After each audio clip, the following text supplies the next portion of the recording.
Well, it's just weeks. Well, that's all the time the intelligence community says it would take for Iran to make a nuclear bomb.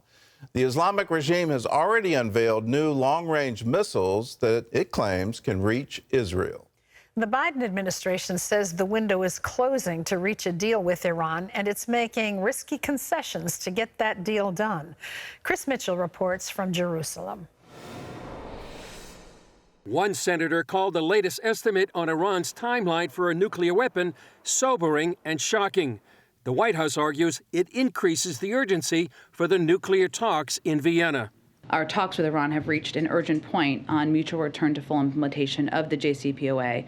A deal that addresses the core concerns of all sides is in sight, but if it is not reached in the coming weeks, Iran's ongoing nuclear advances will make it impossible for us to return to the JCPOA. Critics warn the Biden administration is giving up too much in its pursuit of a deal. Behnam Bentalabu of the Foundation for Defensive Democracy says for more than a year, the White House has been giving into Iran. I think the Biden administration is rushing and building this case for an urgent need for a deal off of a year of premature concessions, which you saw through indirect sanctions relief, lack of enforced sanctions, turning a blind eye to illicit Iranian oil exports throughout 2021, as well as having no clear plan to push back on the Islamic Republic in the Middle East. Israeli Prime Minister Naftali Bennett says lifting sanctions emboldens Iran.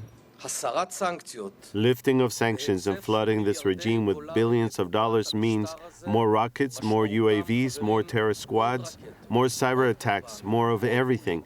And not only against us, but also against our American allies in the region and other allies. Bentalabu says the Biden administration is trying to leave the Middle East, but that the Middle East won't leave the U.S. They're unaware that the Islamic Republic is not only looking to get America out, but to become the hegemon to fill the void, which may in fact create the groundwork for a war that may drive the U.S. back in. Just days ago, Iran unveiled a long-range missile with a reported range of 1,440 kilometers or 900 miles, putting U.S. bases and Israel well within range. Meanwhile, more than 30 Senate Republicans sent a letter to President Biden demanding the Senate have a say over whether the U.S. rejoins the nuclear deal. The original nuclear agreement in 2015 did not receive Senate approval. Chris Mitchell, CBN News, Jerusalem. I think the last group you want to negotiate with is the government in Iran. They are bent on destroying Israel. They're bent on destroying the United States. They call us the great Satan. Israel is the little Satan.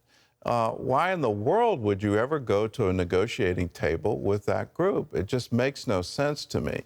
The entire administration currently is trying this great reset. Let's go back to the Obama era. Let's go back to those policies, and whether it's reopening an embassy to the Palestinians in Jerusalem and to their surprise, finding out under international law you can't do that without Israel's approval, to now saying let's take sanctions off of Iran, let's release the pressure in hopes that we can come to some kind of peace deal and they won't develop a nuclear weapon. It just seems to be some kind of alternate reality where they are hoping to believe that these things can come true, but they're not looking it squarely in the face.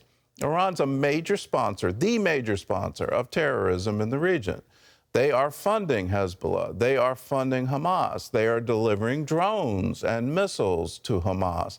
They are involved in drone attacks on their neighbors. They're running this proxy war against Saudi Arabia. The list goes on and on and on. Why would you ever want to negotiate with them?